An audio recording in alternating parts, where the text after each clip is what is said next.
ప్రియ సోదరీ సోదరులారా, మీ బైబిళ్ళు తెరవండి. గత పాఠంలో యేసు పిలాతు ఎదుట తీర్పు కోసం నిలిచి ఉన్నాడు. ఆ సమయంలో పిలాతు భార్య అతనికి కబురు పంపింది. ఈ నీతిమంతుని జోలికి పోవద్దు అని చెప్పంపింది. ఆమె అన్యమతస్థురాలు, అన్యదేవతారాధన చేసే వ్యక్తి. ఆమె మూఢనమ్మకాల పుట్ట. ఆమెను నడిపించింది దేవుడు కాదు, మూఢనమ్మకం. ఆయన జోలికి పోతే తమకు ఏ కీడు కలుగుతుందోనని ఆమె భయం. ఇదంతా మనకెందుకు? ఎవరిలో ఏ శక్తులున్నాయో ఆయనతో పెట్టుకోవద్దు అని చెప్పింది. మతనాయకులు యేసుకు వ్యతిరేకంగా బరబ్బాకు అనుకూలంగా ప్రచారం చేశారు. మత రాజకీయాలు ఎంత నీచంగా పరిణమిస్తాయో పిలాతు గ్రహించాడు. అయినా అతడు పిరికివాడు. యేసును పదే పదే లోపలికి తీసుకుపోయి ఆయనతో మంతనాలాడాలని చూచాడు. ప్రభువు తనను తాను సమర్థించుకునే ప్రయత్నం చెయ్యలేదు. అసలు సంగతి ఏమిటంటే, పిలాతే ముద్దాయి, యేసు ప్రభువే న్యాయాధిపతి. యేసుతో నేను ఏమి చేసేది అని అడుగుతున్నాడు పిలాతు. యేసుతో ఏమి చెయ్యాల్సింది పిలాతుకు తెలియకపోతే, పిలాతుతో ఏమి చెయ్యాల్సింది నిత్యత్వంలో యేసుకు తెలుసు. మీరే చూచుకోండి అని చేతులు కడుక్కుంటే సరిపోదు. అతడు స్వయంగా తీర్మానం చేసుకోవాలి. అతని హృదయం యేసు రక్తంతో కడగబడాలి. పిలాతు యేసును తిరస్కరించాడు. 27వ వచనం. అప్పుడు అధిపతి యొక్క సైనికుడు యేసును అధికార మందిరములోనికి తీసుకొని పోయి ఆయన వద్ద సైనికులనందరినీ సమకూర్చాడు. వారు ఆయన వస్త్రములు తీసివేసి ఆయనకు ఎర్రని అంగీ తొడిగించి ముండ్ల కిరీటము అల్లి ఆయన తలకు పెట్టి ఒక రెల్లు ఆయన కుడి చేతిలో ఉంచి ఆయన ఎదుట మోకాళ్ళూని, యూదుల రాజా నీకు శుభము అని ఆయనను అపహసించి ఆయన మీద ఉమ్మివేసి ఆ రెల్లును తీసుకొని దానితో ఆయనను తల మీద కొట్టారు. ఆయనను అపహసించిన తరువాత ఆయన మీద ఉన్న ఆ అంగీని తీసివేసి ఆయన వస్త్రములు ఆయనకు తొడిగించి సిలువ వేయటానికి ఆయనను తీసుకొని పోయారు. వారు వెళుతూ ఉండగా కురేనీయుడైన సీమోను అనే ఒకడు కనబడగా ఆయన సిలువ మోయడానికి అతన్ని బలవంతం చేశారు. వింటున్నారా? గుంపు మనస్తత్వం వేలం వెర్రి. వారికి యుక్తాయుక్త విచక్షణ ఉండదు. సిపాయిలు యేసుతో ఆడుకుంటున్నారు. యెషయా గ్రంథం 52వ అధ్యాయం 14వ వచనం. నిన్ను చూచి ఏ మనిషి రూపము కంటే అతని ముఖమును, నరరూపము కంటే అతని రూపమును చాలా వికారమని చాలామంది ఏలాగు విస్మయం పొందారో అలాగే అతడు అనేక జనములను చిలకరించాడు. ఆయన ఎంతో బలహీనమైపోయాడు. సిలువ మొయ్యలేకపోతున్నాడు. సిపాయిలు ఆయనను ఆ విధంగా కొట్టి విడిచారు. వారు కపాల స్థలమనే అర్థమిచ్చే గొల్గొతా అనబడిన చోటికి వచ్చి చేదు కలిపిన ద్రాక్షరసమును ఆయనకు త్రాగటానికి ఇచ్చారు. గాని ఆయన దానిని రుచి చూచి త్రాగటానికి ఇష్టపడలేదు. వారు ఆయనను సిలువ వేసిన పిమ్మట చీట్లు వేసి ఆయన వస్త్రములు పంచుకున్నారు. అంతటా వారక్కడ కూర్చుండి ఆయనకు కావలి ఉన్నారు. గొల్గొతా అంటే కపాలము అని అర్థం. చేదు కలిపిన ద్రాక్షరసం ఆయనకు త్రాగటానికి ఇచ్చారు. 69వ కీర్తన 21వ వచనం. ఈ ప్రవచనం యొక్క నెరవేర్పే ఇది. వారు చేదును నాకు ఆహారంగా పెట్టారు, నాకు దప్పి అయినప్పుడు చిరకను త్రాగటానికి ఇచ్చారు. 22వ కీర్తన అంతా యేసు యొక్క సిలువ వేతలో నెరవేరింది. 22వ కీర్తన 18వ వచనం. నా వస్త్రములు వారు పంచుకుంటున్నారు, నా అంగీ కొరకు చీట్లు వేస్తున్నారు. మత్తయి సువార్త 27వ అధ్యాయం 36వ వచనం. వారు అక్కడ కూర్చుండి ఆయనకు కావలి ఉన్నారు. వారిలో తార్సువాడైన సౌలు కూడా ఉన్నాడు. అతడే పౌలు. 1 తిమోతి 1వ అధ్యాయం 15వ వచనంలో పౌలు సాక్ష్యమిస్తూ అన్నాడు, పాపులను రక్షించడానికి క్రీస్తు యేసు లోకానికి వచ్చాడు. అట్టి పాపులలో నేను ప్రధానుడను. మత్తయి సువార్త 27వ అధ్యాయం 37వ వచనం నుండి యేసు తల మీద యూదుల రాజైన యేసు అనే విలాసం ఉంచారు. 2 బందిపోటు దొంగలను ఇరువైపులా సిలువ వేశారు. ఆ మార్గమున వెళుతూ ఉన్నవారు తలలూపుతూ, నిన్ను నీవే రక్షించుకో, నీవు దేవుని కుమారుడవైతే సిలువ మీది నుండి దిగు. శాస్త్రులు, ప్రధాన యాజకులు ఆయనను అపహసించారు. ఇతరులను రక్షించిన ఈయన తనను తానే రక్షించుకోలేడా? ఇశ్రాయేలు రాజు కదా, ఇప్పుడు సిలువ మీది నుండి దిగిన ఎడల అతణ్ణి నమ్ముతాము. ఈయన దేవుని కుమారుడు కదా, దేవుడితణ్ణి తప్పిస్తాడేమో చూస్తాము. యేసుతో సిలువ వేయబడిన దొంగలు కూడా ఆయనను నిందించారు. ఆయన దేవుని కుమారుడు, లోకపాపముల నిమిత్తమై ఆయన సిలువ మీద చనిపోవాలి. ఆయన సిలువ మీది నుండి దిగి రాడు. ఇతరులను రక్షించాడు, రక్షించడానికి సిలువ మీద చనిపోతున్నాడు. అలా చనిపోకపోతే ఆయన మనలను రక్షించలేడు. మనము పాపులము. క్రీస్తు సిలువ మీద నీ స్థానము నా స్థానము వహించాడు. బరబ్బా స్థలంలో తానున్నాడు. సిలువ వేయబడిన 2 దొంగలు యేసును దూషించారు.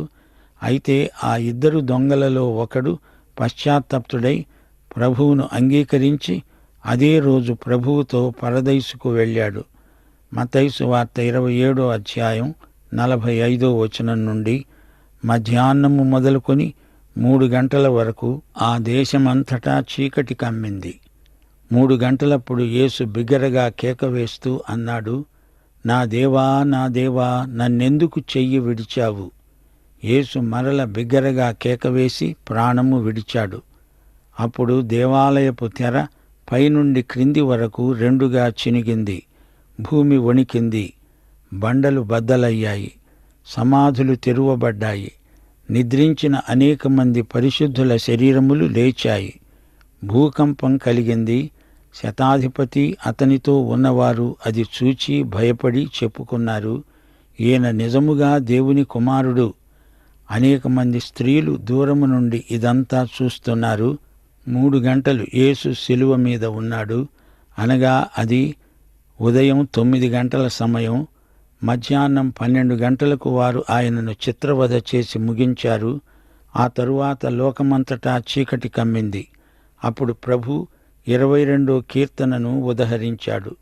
నా దేవా, నా దేవా, నన్నెందుకు చేయి విడిచావు? ఈ ప్రశ్నకు జవాబు 3వ వచనంలో ఉంది. ఆయన పరిశుద్ధుడు, ఇశ్రాయేలు స్తోత్రములపై ఆసీనుడై ఉన్నాడు. ప్రవచనాలను నెరవేర్చడానికి ఇది జరిగింది. 57వ వచనం.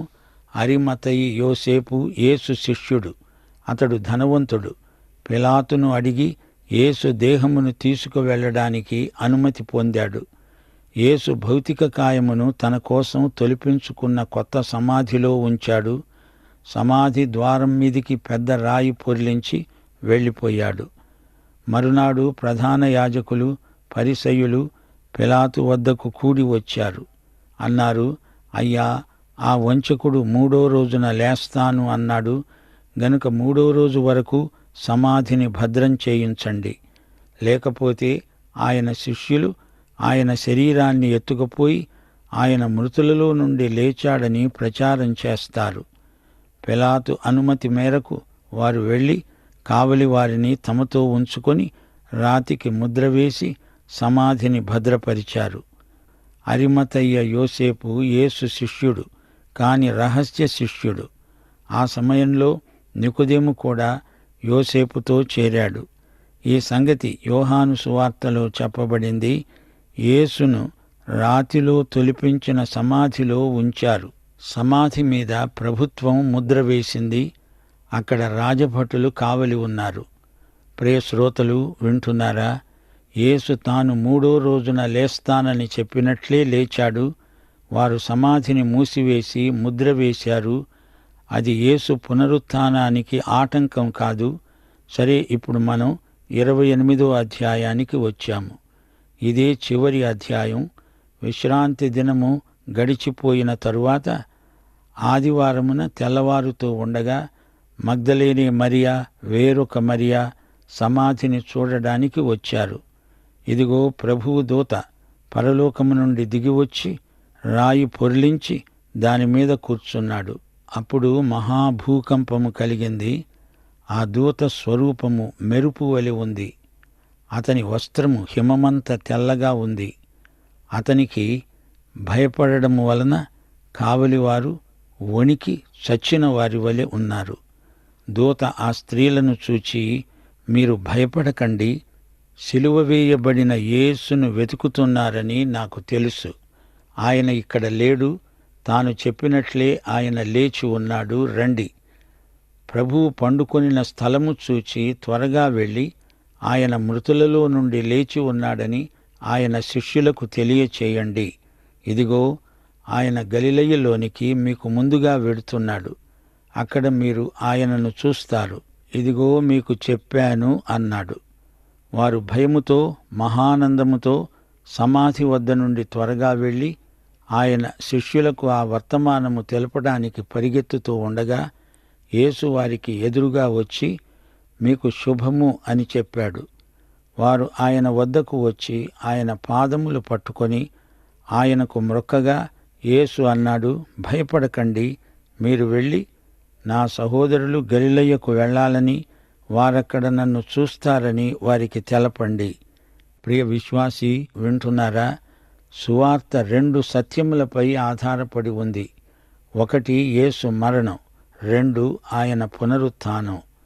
మత్తయి సువార్త 27వ అధ్యాయంలో యేసు మరణించాడని, ఆయన శరీరాన్ని సమాధిలో ఉంచారని విన్నాము. 28వ అధ్యాయంలో యేసు పునరుత్థానాన్ని చూస్తున్నాము. మన రక్షణకు యేసు మరణ పునరుత్థానాలు 2 అవసరమే. రోమాపత్రిక 4వ అధ్యాయం 25వ వచనం, ఆయన మన అపరాధముల నిమిత్తము అప్పగించబడి మనము నీతిమంతులముగా తీర్చబడడానికి లేపబడ్డాడు. దేవునికి స్తోత్రం. ఆయన మన కోసమై పాపముగా చేయబడినందున మనము క్రీస్తునందు దేవుని నీతి అవుతున్నాము. పునరుత్థాన సువార్తే మనము ప్రకటిస్తున్నది. మతములన్నిటిలో మృతవీరులను స్మరించుకుంటారు. క్రైస్తవంలోనే మరణించి సజీవంగా లేచిన యేసుక్రీస్తు ఉన్నాడు. యేసు సజీవుడు, మనకు సమకాలీనుడు. 4 సువార్తలలో పునరుత్థాన వృత్తాంతం పూర్తిగా లభిస్తుంది. మత్తయి సువార్త యేసును రాజుగా మనకు పరిచయం చేస్తోంది. యేసు రాజు పుట్టాడు, ఆయన రాజుగానే చనిపోయాడు, ఆయన రాజుగానే తిరిగి లేచాడు. యేసు లేచినప్పుడు భూకంపం కలిగింది. దేవదూతలు దిగివచ్చారు. సమాధి మీది రాయి దొర్లించబడింది. కావలివారు భయపడ్డారు. ఖాళీ సమాధి అనే వాస్తవాన్ని కప్పిపుచ్చటానికి మతనాయకులు చేసిన విఫల ప్రయత్నం. లూకా సువార్తలో యేసు మానవత దృష్ట్యా ఆయన పునరుత్థాన కథనం రాయబడింది. మత్తయి యేసును రాజుగా చిత్రించాడు. 4 సువార్తికులు 4 దృక్పథాలలో యేసు పునరుత్థానాన్ని ప్రకటించారు. సమాధి మీది రాయి ఎందుకు దొర్లించబడింది అంటారా? యేసు బయటికి రావటానికి కాదు, శిష్యులు లోపలికి వెళ్ళి ఖాళీ సమాధి అని గ్రహించడానికి దానిమీది రాయి దొర్లించబడింది. సమాధి ఖాళీ అని గ్రహించినప్పుడు ఆ స్త్రీలకు భయము మహానందము కలిగాయి. యోహాను సువార్త 20వ అధ్యాయం 17వ వచనంలో ప్రభువు మగ్దలేనే మరియతో, నన్ను ముట్టుకొనవద్దు, తండ్రి వద్దకు ఎక్కిపోతున్నాను అని సోదరులతో చెప్పు అన్నాడు. అయితే మత్తయి సువార్తలో స్త్రీలతో దూత చెప్పాడు, తాను చెప్పినట్లే ఆయన లేచాడు. అయితే ఈ 2 సంఘటనలకు మధ్య ఆయన పరలోకానికి ఎక్కి దిగివచ్చి గలిలయలో వారికి కనిపించాడు. 11వ వచనం నుండి, వారు వెడుతూ ఉండగా కావలివారిలో కొందరు పట్టణములోనికి వచ్చి జరిగిన సంగతులన్నిటినీ ప్రధాన యాజకులతో చెప్పారు. కాబట్టి వారు పెద్దలతో కూడి వచ్చి ఆలోచన చేసి ఆ సైనికులకు చాలా ద్రవ్యమిచ్చి చెప్పారు, మేము నిద్రపోతూ ఉండగా అతని శిష్యులు రాత్రివేళ వచ్చి అతన్ని ఎత్తుకొని పోయారని మీరు చెప్పండి. ఇది అధిపతి చెవిని పడిన ఎడల మేము అతణ్ణి సమ్మతిపరచి మీకేమీ తొందర కలుగకుండా చూస్తాము. అప్పుడు వారు ఆ ద్రవ్యము తీసుకొని తమకు బోధించబడిన ప్రకారము చేశారు. ఈ మాట యూదులలో వ్యాపించి నేటి వరకు ప్రసిద్ధమై ఉన్నది. ఈ కావలివారు పట్టణములోకి వెళ్లి ప్రధాన యాజకులకు జరిగిందంతా చెప్పారు. యేసు సమాధిలో నుండి ఎప్పుడు లేచాడో వారికి తెలియదు. సమాధి మీది రాయి దొర్లించబడిన తరువాత వారు సమాధిలోకి చూచారు. యేసు శరీరము అందులో లేదు. కావలివారికి ఎంతో భయం వేసింది. కావలివారి అసమర్థతకు అధిపతి వారిని కఠినంగా శిక్షించవచ్చు. మతాధికారులు కావలివారికి డబ్బిచ్చారు. మీరు ఓ చిన్న అబద్ధం చెప్పండి. మేము నిద్రపోతూ ఉండగా యేసు శిష్యులు వచ్చి ఆయన దేహాన్ని ఎత్తుకొని పోయారని చెప్పండి. ఇదెంత హాస్యాస్పదమో చూచారా? కావలివారు నిద్రిస్తూ ఉంటే ఆయన శరీరాన్ని తీసుకుపోయారని చెప్పాలా? పనివారు నిద్రించవచ్చా? అయినా కంగారు పడవద్దు, అధిపతికి మేము నచ్చజెబుతాములే అంటున్నారు మతనాయకులు. కావలివారు లంచం తీసుకున్నారు. మతాధికారులు వారికి హామీ ఇస్తున్నారు. మతాధికారులు చెప్పమన్నట్లే వారు చెప్పారు. యేసు పునరుత్థానం నిజం కాదనే వాదం మొదటి శతాబ్దంలో ఈ మత గురువులతోనే మొదలైంది. ప్రజలలో అల్పవిశ్వాసం, అవిశ్వాసం కలిగించడానికి సైతాను చేసే అబద్ధ ప్రచారం ఇలాగే ఉంటుంది. అయితే నిజము దాగదు, దాన్ని ఎవరూ కప్పిపుచ్చజాలరు. ఇప్పుడు ప్రభువు వారు ఇచ్చిన మహాజ్ఞను వినండి. 11 శిష్యులు యేసు తమకు నిర్ణయించిన గలిలయలోని కొండకు వెళ్ళారు. వారాయనను చూచి ఆయనకు మ్రొక్కారు. కాని కొందరు సందేహించారు. అయితే యేసు వారి వద్దకు వచ్చి వారితో అన్నాడు, పరలోకమందు భూమి మీద నాకు సర్వాధికారము ఇయ్యబడి ఉన్నది. కాబట్టి మీరు వెళ్ళి సమస్త జనులను శిష్యులనుగా చేయండి. తండ్రి యొక్క, కుమారుని యొక్క, పరిశుద్ధాత్మ యొక్క నామములోనికి వారికి బాప్తిస్మమిస్తూ నేను మీకు ఏ ఏ సంగతులను ఆజ్ఞాపించానో వాటినన్నిటినీ గైకొనవలెనని వారికి బోధించండి. ఇదిగో, నేను యుగ సమాప్తి వరకు సదాకాలము మీతో కూడా ఉన్నాను. ఇది యేసు ప్రభువు శిష్యులకిచ్చిన మహా ఆజ్ఞ. ఈ ఆజ్ఞతో జతచేసి అపొస్తలుల కార్యములు 1వ అధ్యాయం 8వ వచనాన్ని కూడా మనం చెప్పుకోవాలి. పరిశుద్ధాత్మ మీ మీదికి వచ్చునప్పుడు మీరు శక్తి నొందుతారు. గనుక మీరు యెరూషలేములో, యూదయ సమరయ దేశాలలో భూదిగంతాల వరకు నాకు సాక్షులై ఉంటారు. మనము యేసుకు సాక్షులం. పరిశుద్ధాత్మ శక్తి గలవారమై లోకమంతటా మనము యేసు శిష్యులమై జీవిస్తాము, సేవిస్తాము. గలిలయ కొండ మీద 11 శిష్యులు ప్రభువును ఆరాధించారు. అయితే కొందరు సందేహించారు. నాటి నుండి నేటి వరకు కొందరికి సందేహం ఉంటూనే ఉంది. ఆరాధికులు కొందరు, సంశయాత్మ గలవారు కొందరు, కొందరటు కొందరిటు. నాకు సర్వాధికారము ఇవ్వబడి ఉన్నది అంటే ఆయన రాజుగా మాట్లాడుతున్నాడు. ఆయన సర్వాధికారి. సమస్త జనులను అనగా జాతులను నాకు శిష్యులనుగా చేయండి. ఇది మహాశ్రమల కాలంలో 1000 ఏండ్ల పరిపాలనలో అమలులోకి వచ్చే ఆజ్ఞ. అయితే ఈ రోజున కూడా మనకిది వర్తిస్తుంది. తండ్రి యొక్క, కుమారుని యొక్క, పరిశుద్ధాత్మ యొక్క నామములోనికి బాప్తిస్మమివ్వండి. ఇది నీటి బాప్తిస్మం. సంఘం ఆరంభ దినాల నుండి ఇదే విధంగా బాప్తిస్మమిస్తూ వస్తూ ఉన్నది. 1 కొరింథీ 1వ అధ్యాయం 14 నుండి 17వ వచనం వరకు పౌలు అంటున్నాడు, నా నామమున మీరు బాప్తిస్మము పొందారని ఎవరైనా చెప్పకుండునట్లు క్రిస్పునకు, గాయికి తప్ప మరి ఎవనికి నేను బాప్తిస్మమివ్వలేదు. అందుకై దేవునికి కృతజ్ఞతాస్తుతులు సమర్పిస్తున్నాను. స్తెఫను ఇంటి వారికి బాప్తిస్మమిచ్చాను. వీరికి తప్ప మరి ఎవరికైనా బాప్తిస్మమిచ్చానేమో నేనెరుగను. బాప్తిస్మమివ్వడానికి క్రీస్తు నన్ను పంపలేదు గాని క్రీస్తు యేసు యొక్క శిలువ వ్యర్థము కాకుండానట్లు వాక్చాతుర్యము లేకుండా సువార్త ప్రకటించడానికే ఆయన నన్ను పంపాడు. ఆదిమ సంఘములో బాప్తిస్మము అనే సంస్కారము తండ్రి యొక్క, కుమారుని యొక్క, పరిశుద్ధాత్మ యొక్క నామమున అమలుపరచబడింది. త్రియేక దేవుని నామమున విశ్వాసులకు బాప్తిస్మమిచ్చారు. నేను మీకు ఏ ఏ సంగతులను ఆజ్ఞాపించానో వాటినన్నిటినీ గైకొనవలెనని వారికి బోధించండి. బోధన పరిచర్య సంఘానికి అప్పగించబడింది. ఎఫెసీ పత్రిక 4:11 మనమందరము విశ్వాస విషయములో, దేవుని కుమారుని గూర్చిన జ్ఞాన విషయములో ఏకత్వము పొంది సంపూర్ణ పురుషులమవ్వాలి. సువార్తలలోనే కాదు, పత్రికలలో కూడా ఎంతో బోధ ఉన్నది.